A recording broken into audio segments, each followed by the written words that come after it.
We are so close to having this series end with the "it's all a dream" ending. It's gonna end with the "everything has been a dream." It's all Lala's dream this entire time. None of this actually exists. No, technically, it's yes, she's in a dream, but this has all been painted out as another universe that Lala has crept over, along with. We've confirmed in this episode, along with Shuji. Shuji is another of the, apparently somebody from another universe. Now, specifically from the OG Gundam universe, could possibly be. There seems to be a lot of connection between Shuji and Lala, that he has been at her side this entire time and protecting her. And that would explain why Char at some point stumbled upon Shuji. Shuji was always sitting there watching Lala, protecting her or whatever, making sure nothing happens to her as she just sleeps in this universe, as she escapes from this other side. And now it seems like his purpose is going to be to finally free her from that sleep. That he came with her to this universe, she's hiding away, she's escaping from reality, which is the OG Gundam universe where tragedy's happening, Char's dying, eventually at some point Amaro's gonna die, everybody's dying over there, there's war over there. Over here, possibly things could be peaceful, possibly happiness can be here. She's escaping from reality and from pain, and she's just sleeping here in this other universe. And Shuji's there at her side, watching the entire time because he's in love with her. He's in love with Lala and wants to do that. It was interesting at some point they pointed out the idea of one-sided love can make the other side feel afraid and trapped. And I kind of wonder if that's sort of what they're implying there. The idea of, really is, it's like, it's such a loaded statement. Because it's like, is Char saying that to Machu in the idea that he has a one-sided love? I think it's probably what he's talking about there is Lala. And it could be possibly Shuji, but I think it is Lala. The idea of somebody having love for somebody else, a one-sided love, and how that makes that other person feel trapped, it could be Lala herself feeling trapped. That she wants to protect everybody. And so she's trapped in this little bubble. She's not able to escape it. But in the end, again, what this whole story seems to be turning into is this other reality where Lala is hiding away in. And now Shuji wants to free her from it, because now it's all starting to mess up. From Char's perspective, he wants to destroy Lala, destroy the Rose of Sharon specifically, possibly, hopefully sending her back. He wants to destroy it because it's an anomaly. This can't exist here. We have two of these Psychomu systems here that should not exist, and every time the Rose of Sharon's activates, it's creating this break in reality, and energy starts flowing between the two of them. And if we keep letting this happen, eventually it's going to... He says we're going to have to do something to fix it. And I think what that really means is that if she keeps doing this, as energy keeps flowing back and forth, eventually what's going to happen is it's going to destroy something. It has implied that everything up until now, the other two Zeknovas, has sent things. So yes, that makes sense. With the original one that happened, it sent the Gundam. With the next one that happened, it sent the Gundam. And now with this one, things are coming backwards. And as we see at the very end of the episode, a lot of energy, all for the sake of moving the OG Gundam. 1979 Gundam is showing up and it's saying, "Give me my damn series back." It's climbing through and saying, "Hey kids, what the hell are you doing with my franchise? I'm ready to bring everything back. Give me back Lala and stop screwing with the timeline." It's literally like the OG Gundam is showing up to say, stop screwing with my timeline. But no, it's going to bring this one Gundam back here in order to have this big epic fight, which I'm assuming that's going to be pretty much the end. I think everything's pretty much been revealed in this episode. And what kind of remains is Shuji in the OG 79 Gundam, fighting against, yes, the red painted one and the GQuuuuuX and the G-Fred. It's the old versus the new, and they're going to battle it out until eventually probably Shuji loses, and then in the end, Lala wakes up again, and she just gets out of there. I think that's how it's pretty much going to end, and this alternate universe will just remain, and possibly Cassilia dies in the end. I don't know. There's a chance that... I think there's a chance that Cassilia lives in the end. Yes, this episode did reveal a lot of people are Newtypes. I mean, we did get finally a confirmation that Xavier is a Newtype. I kind of had a doubt there because I don't think we've ever really seen him react to it, question mark. But yes, right here, he literally seen the lights. There was a lot of people that were able to see the Minovsky particles glowing. And that seemed to be a obvious sign that they are Newtypes. A lot of people weren't able to see it. A lot of people were able to see it. Kamali seen it. So we confirmed that Kamali at least might possibly be Newtype, or at least awakening to it. And then we had over here, yes, Cassilia. Cassilia's seen it. I was like, what? What? Cassilia's a Newtype, question mark? I don't know. I guess there's a chance that people that aren't new types would be able to see it. But even Shalia this episode confirmed that, yes, this is what new types see. This is what we see. So I don't know. It seems like Kycilia has been confirmed to being a new type. Not that it matters. But there could be a chance that because she's a new type, she's able to feel and sense whether the new types sense. It could be possibly this could be something that will wake her up to it. Like, chill out. Stop doing this kind of stuff. Maybe she'll see death or feel death and not want to keep doing it. I don't think so.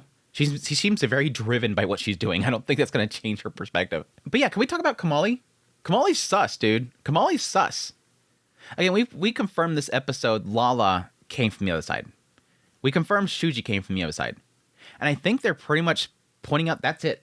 That's it. That's the only two people that have come from the other side. Everything else has been sent over. Now, yes, technically, we just sent that massive fortress over there with this last episode.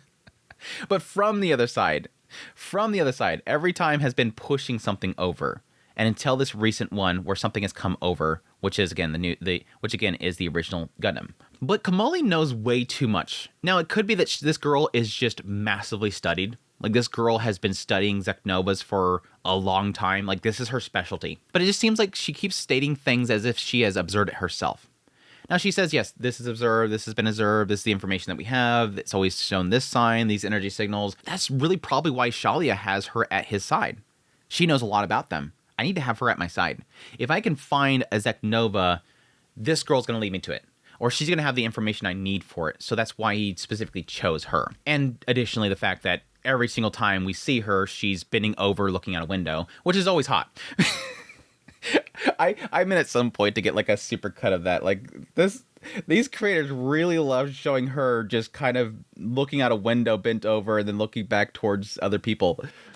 Sorry, just a random thing that I've observed through the entire series, or at least a pattern that I noticed for obvious reasons. But yeah, she knows way too much. And again, that's probably why Shalia has her at his side. Again, interesting at least to show that she is a new type as well, or at least showing those signs. What else happened in the episode? I'm happy that it didn't turn I'll know as 0. I was so afraid of that last episode. For those that missed my last episode impressions, I was like, oh my gosh, these two girls, they're like the two protagonist characters, and they both have a gun, and they're inside of this one area together in mechas. It's totally going to have a I'll know a 0 ending, as it. They're going to break down, they're going to get out of their cockpits and shoot at each other. Thankfully, no.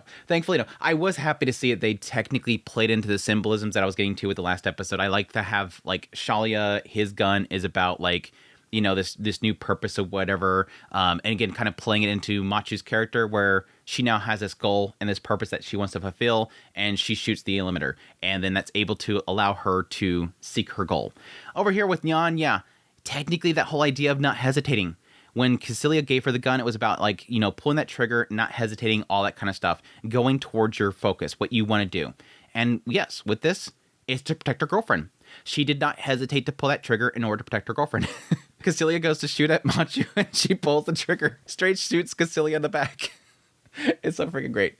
Protect her girlfriend. Nyan, in the end, is a good girl. That's right. I mean, it made sense why Nyan turned on Kycilia. I think we had like 3 different perspectives this episode, really showing the signs that Kycilia is a manipulator. I mean, you have over here Xavier's like, oh, she's doing it for all the new types. She's definitely going to do it for all the new types. And Shalia's like, dude, she's ready to nuke Earth. That's not the purpose that she's going for. And then, yes, you technically have Nyan. She's listening to the comms of Kycilia, and Kycilia's literally trying to manipulate Char. And then finally, when she gets before her, she's like, wait, no, she just said that she's doing all this for that guy. She's manipulating me. That's what Nyan figured out right there. No, Kycilia is a manipulator. She's definitely manipulating me. She's just telling me what I need to know. This is all for you. It's for your freedom. They're holding you back. It's for your freedom. Get in there and just put these little buttons in there, and you'll get your freedom. You'll get your kiras. That's what she's doing. That's definitely what she's doing. But yeah, very happy at least that did not go the route that I was kind of expecting it to. I can have some crazy theories about how things played out. It's always good whenever the writer says, nope, I'm doing something else. That's a cool theory though, but I'm going to do something else. Anyways, what else did we have in this episode? I did like this little brief scene that we had when Machu saves Char.